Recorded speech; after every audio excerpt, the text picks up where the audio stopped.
పెళ్ళైన మొదటి రోజుల్లో సావిత్రి ఈ ఇంట్లో అడుగుపెట్టినప్పుడు అందరూ ఒక్క మాటే అన్నారు, ఎంత అందంగా ఉంది ఈ అమ్మాయి అని.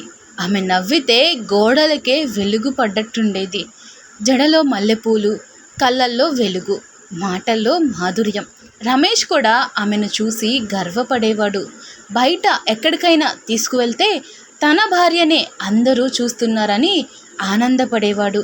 ఆమె చేతిని పట్టుకోవడం, నడవడం అతనికి గర్వంగా అనిపించేది. కాలం గడిచింది. పెళ్లి జీవితం రోజువారీ బాధ్యతలలోకి జారిపోయింది. 2 పిల్లలు పుట్టారు. ఖర్చులు పెరిగాయి. ఇంటి పనులు కూడా పెరిగాయి. ఉదయం నుంచి రాత్రి వరకు సావిత్రి శరీరం ఒక్క క్షణం కూడా ఆగేది కాదు. పిల్లల టిఫిన్, భర్తకు కాఫీ, వంట, బట్టలు, ఇంటి శుభ్రం, పిల్లల స్కూల్ పనులు, సాయంత్రం మళ్ళీ వంట, రాత్రి పాత్రలు. ఇలా ఆమె రోజు ముగిసేసరికి శరీరమే మిగలకుండా అలసిపోతుండేది.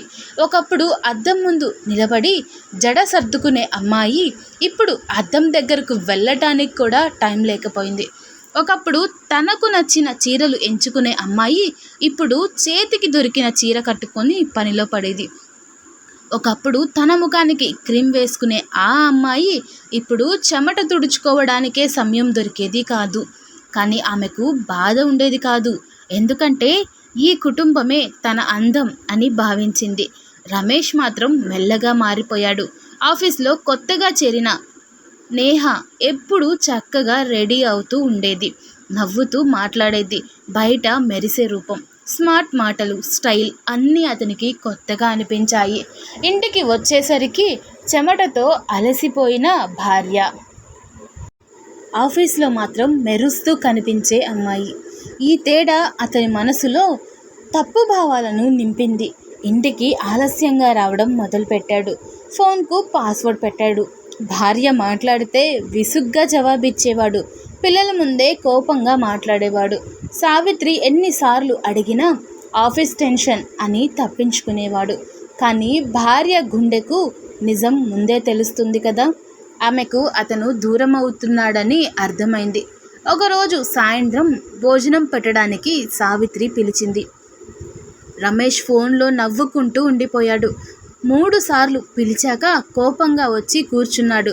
ఆమె మెల్లగా అడిగింది, ఈ మధ్య నాతో ఎందుకు ఇలా మాట్లాడుతున్నావు అని. రమేష్ విసుగ్గా చూసి అన్నాడు, నిన్ను చూస్తుంటే ఎలా ఉన్నావో తెలుసా? ఇంటికొచ్చినాక ఆనందం రావాలి, కానీ నిన్ను చూస్తే మాత్రం అలసట కనిపిస్తుంది.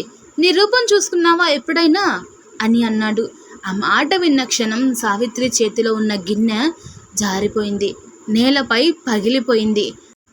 కానీ గిన్నె కన్నా ఎక్కువగా పగిలింది ఆమె మనసు. ఇన్ని సంవత్సరాలు తన కోసం కాదు, వీళ్ళ కోసం కష్టపడి చివరికి తనపై వచ్చిన తీర్పు ఇదేనా అని గుండెల్లో మంట పుట్టింది.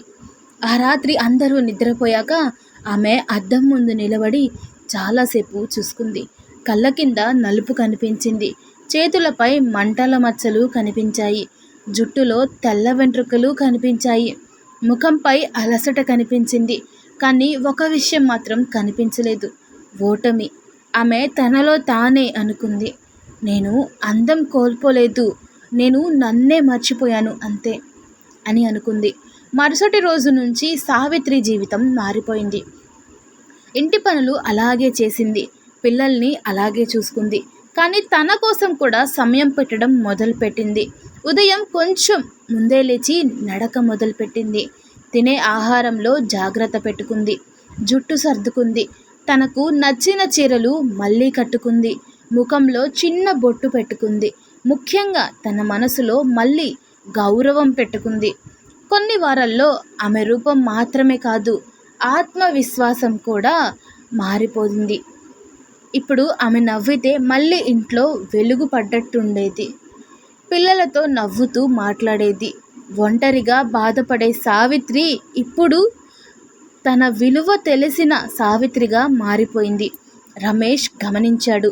అదే భార్య, కానీ ఇప్పుడు ఆమెను తాను చేరుకోలేకపోతున్నట్టు అనిపించింది. ఎందుకంటే ఇన్నాళ్ళు నిర్లక్ష్యం చేసిన వ్యక్తి ఇప్పుడు తన గౌరవంతో నిలబడుతోంది అని. ఒకరోజు సాయంత్రం ఆమె బాల్కనీలో నిలబడి మొక్కలకు నీళ్లు పోస్తుంటే అతను దగ్గరకు వచ్చి అన్నాడు, సావిత్రి, నువ్వు చాలా మారిపోయావు అని. సావిత్రి అతన్ని చూసి ప్రశాంతంగా నవ్వింది. నేను మారలేదు. ఇన్నాళ్ళు మీ అందరి కోసం బ్రతికాను. ఇప్పుడు కొంచెం నా కోసం కూడా బ్రతుకుతున్నాను అంతే అని అన్నది. అతను మౌనంగా నిలబడ్డాడు. ఆమె మాటలు ఇంకా గట్టిగా వచ్చాయి. ఇంటి పనుల్లో బిజీగా ఉండే భార్య అందం పోదు. ఆమె అందాన్ని చూడలేని భర్త చూపే పోతుంది.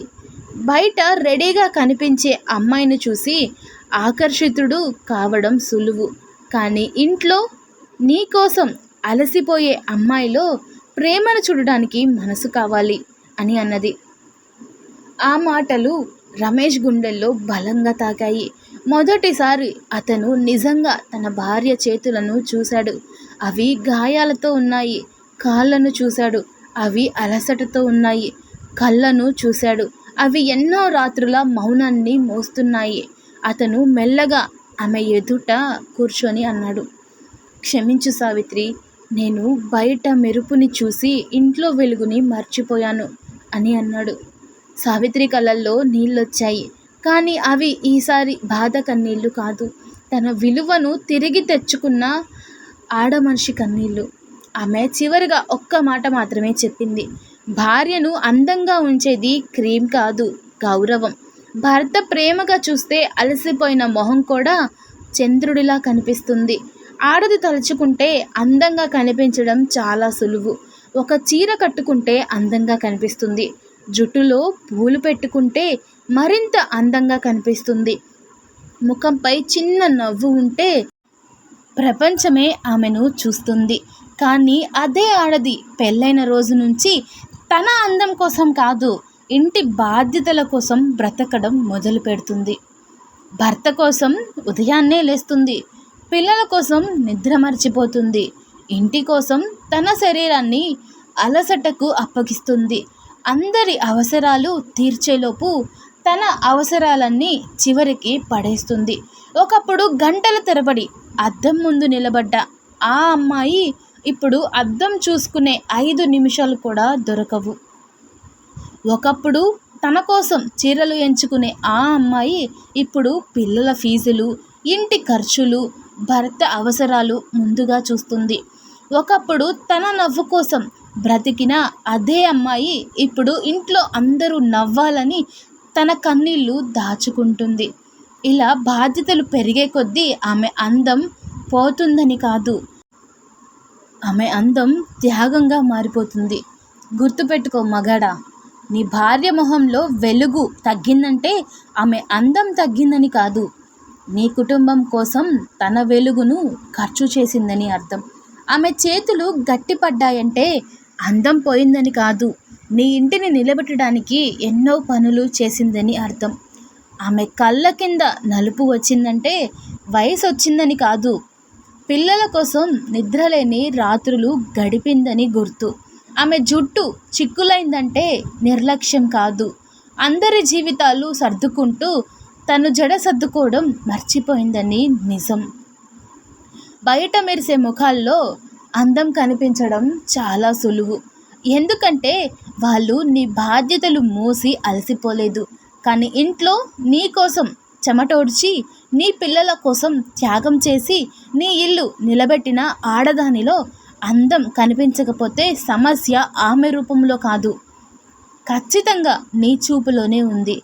భార్యను చూసి ముందులా లేవు అని చెప్పే ముందు ఆమె ముందులా ఎందుకు లేదో ఒక్కసారి ఆలోచించు. నీ కోసం ఎన్నో వదిలింది. నీ ఇంటి కోసం తన యవ్వనాన్ని ఖర్చు చేసింది. నీ పిల్లల కోసం తన శరీరాన్ని అలసటకు అప్పగించింది. చివరికి నీ కోసమే తన అందాన్ని కూడా పక్కన పెట్టింది. నిజమైన మగాడి గొప్పతనం బయట అందమైన ఆడదాన్ని చూసి మురిసిపోవడంలో కాదు, తన ఇంట్లో త్యాగంతో అలసిపోయిన భార్యను చూసి గర్వపడడంలో ఉంది. ఆమె మొహంలో ముడతలు కనిపిస్తే ప్రేమగా దగ్గరకు వెళ్ళి ముద్దు పెట్టు. చేతులపై గాయాలు కనిపిస్తే గౌరవంగా పట్టుకో. కళ్ళల్లో అలసట కనిపిస్తే విశ్రాంతి తీసుకో అని చెప్పు. ఎందుకంటే ఆ ఆడది నీ భార్య మాత్రమే కాదు, నీ ఇంటి వెన్నెముక. గుర్తుంచుకో. బయట కనిపించే అందం కొద్ది రోజులు మాత్రమే ఆకట్టుకుంటుంది, కానీ ఇంట్లో త్యాగంతో నిలిచే భార్య ప్రేమ జీవితాంతం నిలబడుతుంది. భార్య అందాన్ని కోల్పోలేదు మగాడా, ఆమె తన అందాన్ని నీ కుటుంబంగా మార్చింది. దాన్ని గుర్తించలేని భర్త ఎంత అందం చూసినా ఖాళీగానే బ్రతుకుతాడు. ఒక ఆడ మనిషి త్యాగం, ఒక భార్య విలువ, ఒక కుటుంబం వెనుక ఉన్న నిజం ప్రతి ఒక్కరికి చేరాలి. ఈ మాటలు మీ మనసును తాకితే కామెంట్లో మీ అభిప్రాయం చెప్పండి. వీడియో నచ్చితే ఒక్క చిన్న లైక్ చేయండి. మీరు కొట్టే ఒక్క చిన్న లైక్ నా వీడియోస్ని ఇంకో 10 మందికి చేరేలా చేస్తుంది. అలాగే ఈ వీడియోని మీ స్నేహితులు మరియు కుటుంబ సభ్యులతో తప్పకుండా షేర్ చేసుకోండి. ఇలాంటి హృదయాన్ని తాకే కథలు, జీవిత సత్యాలు, భావోద్వేగ వీడియో కోసం ఇప్పుడే మన ఛానల్ని సబ్స్క్రైబ్ చేసుకొని మన కుటుంబంలో భాగం అవ్వండి.